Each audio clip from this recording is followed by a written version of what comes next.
Next question. I would like to know, what would you recommend for the curation of diabetes? Diabetes, I consider diabetes is a disease that we have cured like 15 a week. And it's easy. Again, it's a mucus situation or condition. The mucus has invaded. Here we have it. Right quick.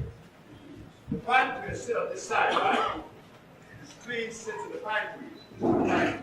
But the pancreas ties into the duodenum like two ducts. So the pancreas makes the insulin in the island hormone. But now it has to deliver the insulin to the duodenum to be picked up by the small intestine. But the duodenum now is obstructed with what? So what do? Deobstruct. You empty this colon. This colon tells the story. You empty the colon properly. Cleanse it. Diabetes, Mr. Stringfellow, you in the audience? Where is that? Well, he's not here. Mr. Stringfellow from Atlanta, Georgia. He worked for Delta Airline. He went to see me in Los Angeles, and he had diabetes for 22 years.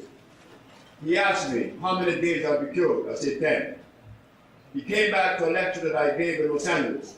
He told the audience in a question and answer period, I lied to him, that his diabetes did not leave in 10 days. It left in 3 days. So when they tell us that there's no cure for diabetes, we black folks have the cure. Okay? Clean the pancreas, clean the ducts, and give the patient what? Chromium, natural, organic chromium, fluorine of chromium, chromium phosphate.